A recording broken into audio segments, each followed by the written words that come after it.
Chapter 6. Elvis Lives. Fitz was trying hard not to look at any of the corpses in the cell where a gold robot had thrown him. Some of them were just lying there in a could-almost-be-asleep way, but others were, well, let's just leave it at the trying hard not to look thing. And although the cell was extremely cold, the refrigeration obviously wasn't sufficient to stop. Look, there was a smell, all right, and not a nice one. Fitz wasn't sure which bit of 20th century theatre this was supposed to represent. Maybe they'd heard of the Chamber of Horrors, but hadn't realised it was a waxworks exhibition. Or they'd watched The Phantom of the Opera a few too many times. The walls were whitewashed stone with manacles hanging from them, some occupied, don't look, and a few rats, which admittedly had turned out to be robotic, but that didn't mean he had to like them. He had brought Princess Leia with him. The robot hadn't seemed to notice, and after his initial apprehension, Fitz had decided he actually quite liked the little reptile. It was tamer than most cats he'd known, and was happy to sit in his lap.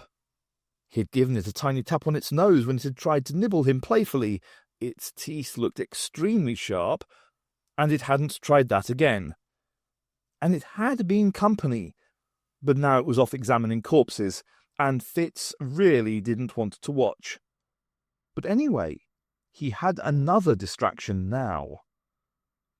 Fitz was sitting on the floor with his hands cupped round either side of his head, so he could look directly at the only other living thing in the room, apart from Princess Leia, with no decomposing distractions. "And you really know all his songs," he said. "Well, I guess I do," said the other living thing, a man in his 60s dressed like Elvis Presley. "Jailhouse Rock, Hound Dog, you name it, brother." "So, the people of this time think gun-tossing robots delivered the post, that we colonized Mars in the Edwardian era, and that going to work on an egg was talking about a new form of public transport, but they know every single one of Elvis Presley's hits. Loony! Completely loony! Wacko! Crazy daisy!" "Well, hey man, he was the king of Earth, you know what I'm saying?" "Yes," said Fitz tentatively. "I mean, you know he wasn't actually the real king of planet Earth, don't you?" The elderly Elvis-alike looked shocked. Fitz half expected him to yell, "Burn the heretic!" but thankfully he didn't. "What in tarnation are you saying?" the man eventually said.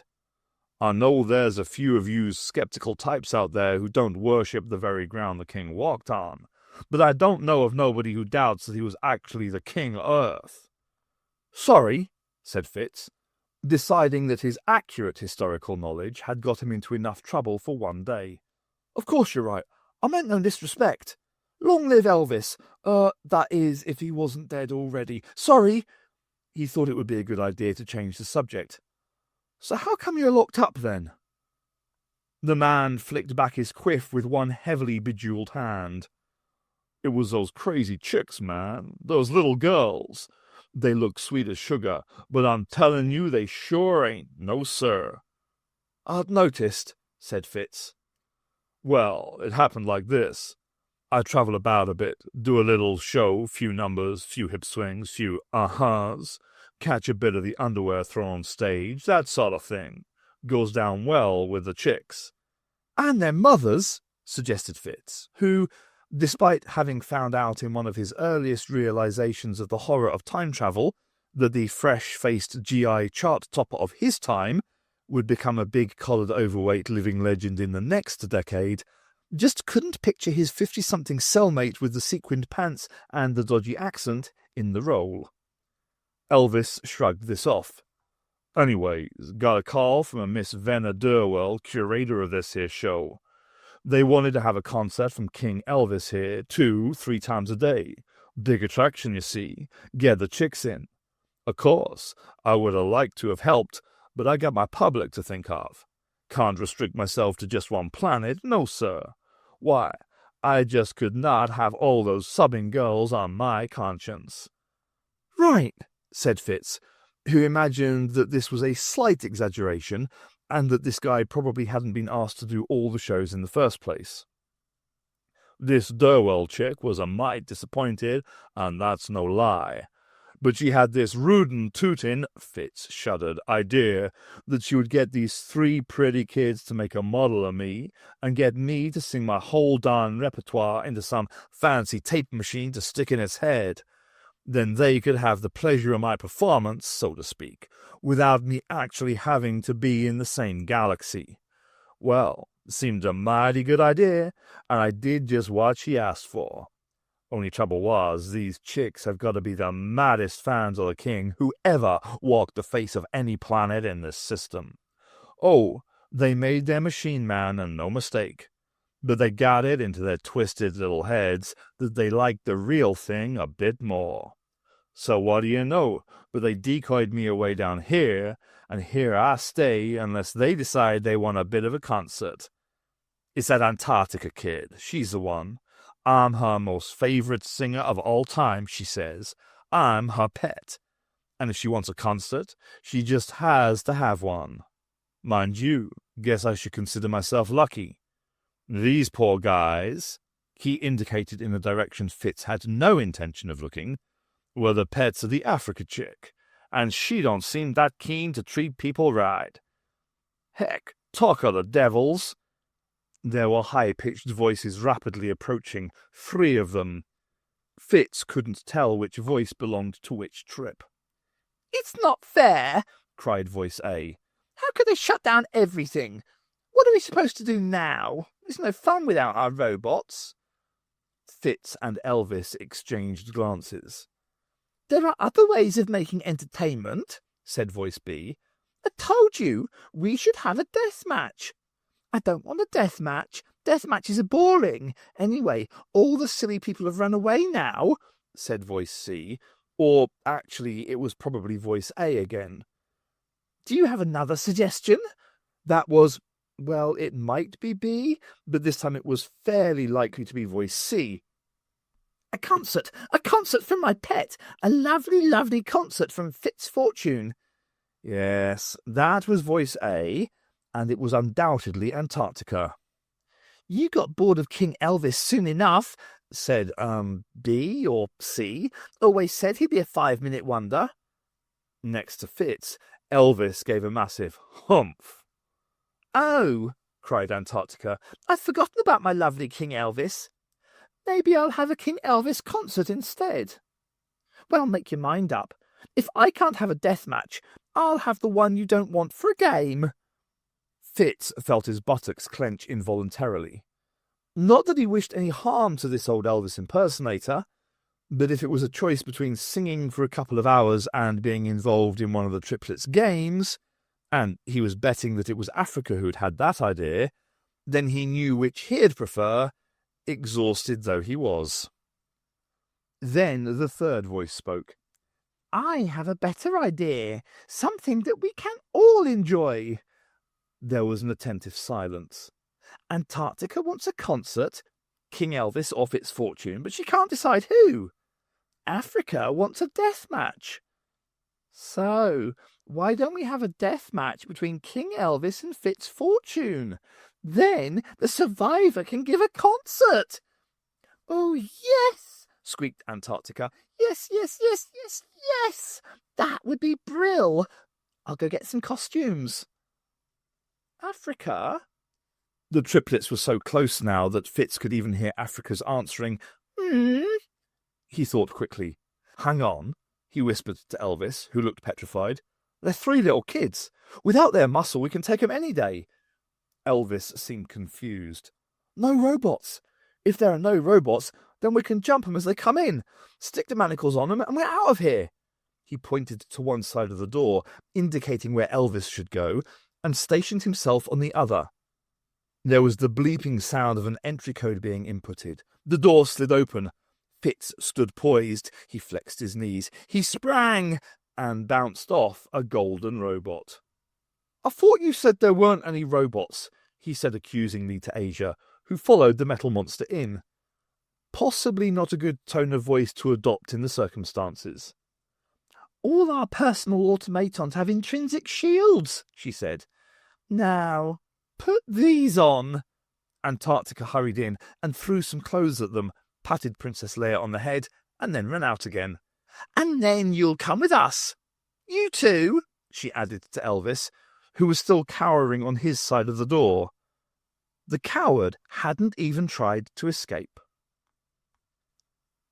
The doctor swept through the door, handing his coat to one of the guards in passing without looking at him.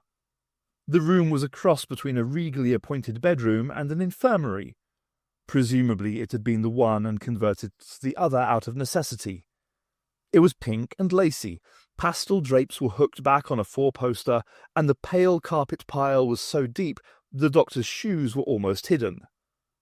A machine stood next to the bed, half concealed by the falling fabric.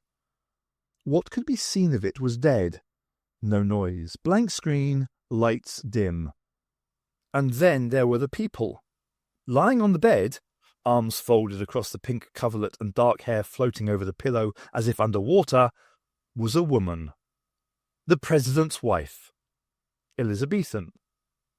She was not moving, and her face was as pale as a ghost.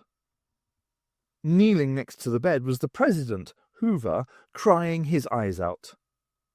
The doctor was at the bed in an instant, looking here, there, and everywhere, at the woman, the machine, finally lying flat on the floor to examine the leads that joined the one to the other. The president, still weeping, barely looked up. "Who switched off this machine?" the doctor asked. The president didn't answer. The doctor turned to look at the door guard, still clutching his coat, and raised his eyebrows inquiringly. The president did," said the guard, and then, obviously unsure of the doctor's place in the scheme of things, added, "Sir, just in case." The doctor didn't lower his eyebrows. It was no use. She was—" The guard lowered his voice. "She was dead, sir." The doctor turned back to the bed and whipped back the covers, eliciting a concerned gasp from the guard. The doctor lifted the woman's arms, letting them drop back onto the bed. He looked up again. "Could everyone leave the room, please?" he said, gesturing for the guard to help up the president. Bewildered, the guard came forward and did so. The president allowed himself to be led away.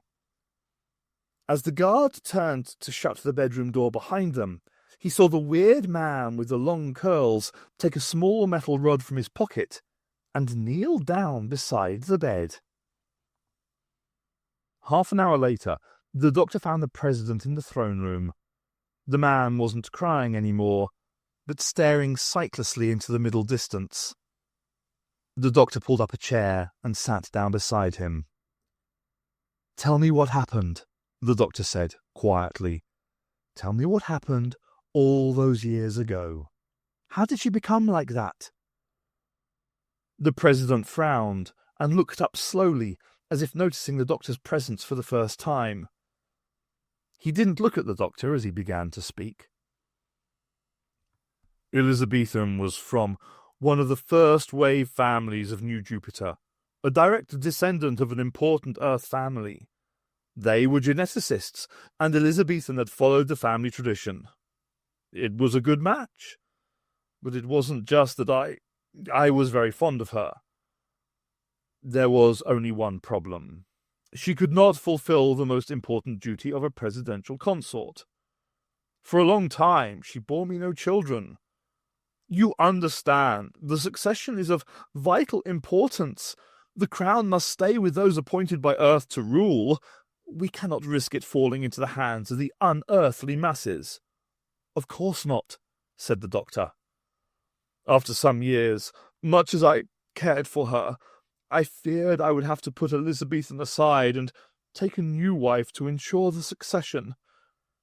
However, to our great delight, at last she bore me an heir. In fact, 3 heirs. Beautiful children. Asia, Africa, and Antarctica. Oh, you've met them, of course." "Not exactly." Hoover was already back in the past. "It was then that Elizabethan changed. She worried about our children, I think. Why? I don't know exactly why. She sensed even then that they were not ordinary girls, I suppose. She didn't talk to me about it. We decided early on that the girls should be kept from the public. For their own safety, daughters of the president, a prime target for the dissidents of our society. Kidnap, assassination, a useful fiction, said the doctor. Actually, of course, you had noticed the children's antisocial tendencies and didn't want to risk letting the people see them, as it might prove a public relations disaster. However, isolating them only exacerbated the problem to an insane degree. The obsession with Earth, for example, force-fed your views, were they? Allowed nothing but books and films about Earth for entertainment? Until they started making their own, of course. Tell me about the androids. Hoover took a deep breath and shook his head unhappily. Androids. The early settlers used them when they first came here. Common to use them for the heavy work, drones and so forth. Some of the senior families brought humanoid replicants as servants. We used those for the girls. The only people they saw were their mother, he stifled a sob, and my chief technician, Handstrom. And you? Inquired the doctor. Hoover looked slightly ashamed. And me, he agreed. Sometimes. The doctor said nothing. I have a planet to run, the man cried. The doctor still said nothing. He only looked. After a moment, Hoover continued. The girls are brilliant technicians. They inherited their mother's scientific skills. They liked games. They wished they lived on Earth, not New Jupiter. They modified the replicant androids to play their games, be their friends, act out their fantasies, pretend they were on Earth. And so, when the Earthworld people contacted me— Yes, interrupted the doctor. That's not what I asked you. What happened to your wife? They killed her.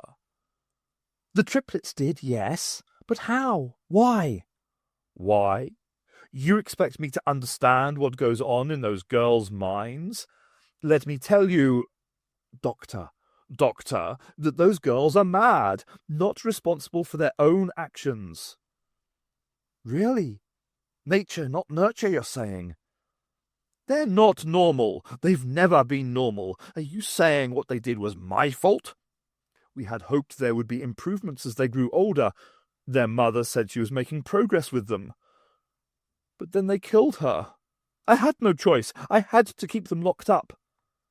The doctor laughed quietly. Not that you succeeded in the end. And I haven't laid any blame. I was just interested to hear what you had to say on the matter, that's all. You don't seem to be very aware of the reality of the situation. Not very perceptive at all, in fact. Hoover thrust out his chest. How dare you, Doctor, whoever you are? I am the President. The doctor was continuing with no regard for Hoover's blustering. So unperceptive, in fact, that you never noticed your wife was an android. Now, perhaps you will tell me the facts that I asked for. But Hoover just stared at him. After a long walk, a very long walk, they were now in a roped arena that Fitz presumed was meant to be a boxing ring, with just one slight error. When is a ring not a ring? Fitz asked the elderly Elvis, but just got a blank look in response, unsurprisingly, as the ring in question was actually perfectly circular. Fitz was feeling incredibly self-conscious, dressed only in boxer's shorts, green and shiny, and boots, although they had also given him a towel, which he'd draped round as much of his skinny upper body as he could. Elvis was in shorts too, white with sequins, and his belly hung over the top. The gold robots had picked them up and thrown them inside. A track-suited Trip, Asia, had pushed a button, and the ropes of the ring had hummed to life. No one had mentioned whether or not the barrier was fatal to touch, so Fitz was playing it safe by staying in the middle. Antarctica seemed to have appointed herself Fitz's second. She had a towel round her neck and was wearing a big green Fitz rosette. Africa, with an orange Elvis ribbon, was over the other side. Both had armfuls of weapons. Oh joy. Asia, no ribbons, no allegiance, trotted over to the ring and blew the whistle that hung round her neck. "The rules!" she cried. "King Elvis versus Fitz, fortune to the death. Any weapon is allowed, including all forms of unarmed combat. No body area is off limits. Participants can only leave the arena once their opponent is dead. Seconds should not get involved in the fighting, even if they really want to. And I've got your popcorn, buttered for you, Antarctica, salted for Africa. Come and get it."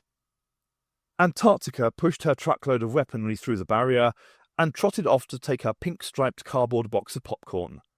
As the barrier obviously didn't kill people then, Fitz decided to take advantage of the distraction to nip out.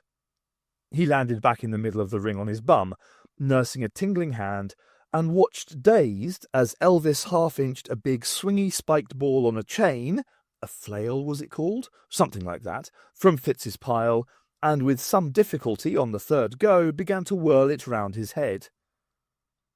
Pulling himself rapidly together, and ignoring the cry of "Naughty, naughty Fitz fortune!" from his second, Fitz dodged the swinging blow and picked up a polearm. With dexterity born of fear, he dangled the chain of the flail and yanked it out of Elvis's hand. "Don't do that!" he shouted, alarmed. "We've got to work together, find a way out of this." He then fell backwards onto his backside again, having failed to take into account that a polearm plus a flail weighs a good deal more than a polearm alone. "No way, kid," Elvis shouted back, staggering slightly too. "Only way out is if you're doing the dead thing.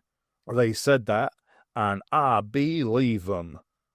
To Fitz's dismay, Africa had returned with her popcorn and was stockpiling nasty, pointy-looking stuff in Elvis's corner. Elvis grabbed something that Fitz didn't know the name of, but it was long and sharp. "Now, stop crying like a dirty hound dog and face me like a man." "Who you calling a hound dog?" muttered Fitz, scrabbling in the pile for something with which to defend himself.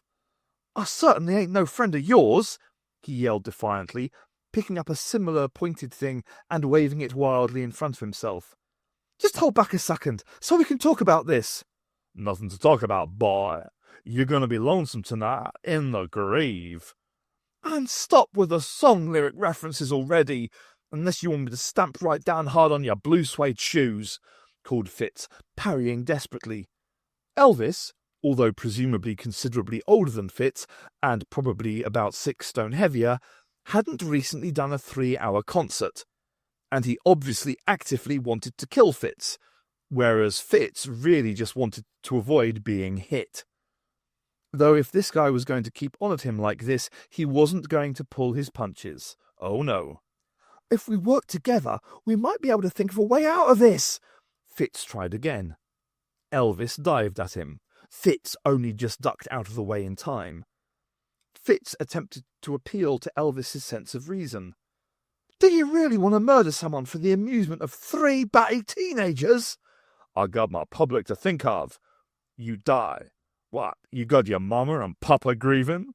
Well, that's too bad. But me, if I buy the big one, I got several thousand suicidal chicks on my conscience." He lunged at Fitz, who dodged again. "They're not going to let you go, whatever. If you stop trying to kill me for a second, we might be able to think of a way to get us both out of here.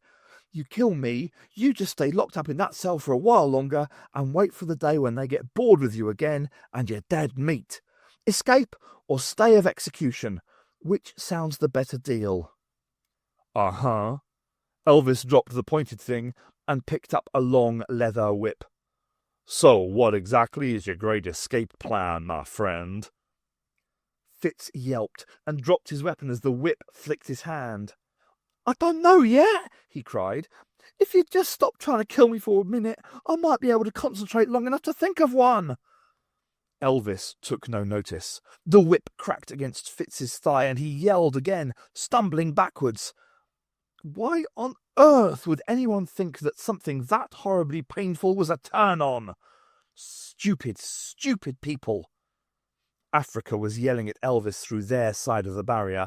"More blood!" it sounded like. "More blood! Use the scourge!" Fitz didn't know what a scourge was, but if it was likely to bring about more blood, he doubted he'd like it very much. Antarctica was no help, jumping up and down too, calling, "Stab him, Fitzfortune, stab him!" Elvis picked up the weapon that Africa passed through the barrier. Fitz's eyes widened. It was, oh Christ, it was worse than he could possibly have imagined. He couldn't even think of the words. With desperate hope, he launched himself at the barrier, just in case they'd happened to switch it off for a moment. Of course, they hadn't. But luck was on his side. In the manner of a wrestler launching himself off the ropes, Fitz was repelled by the barrier with such force that he smashed into Elvis, and the fat bloke dropped the scourge.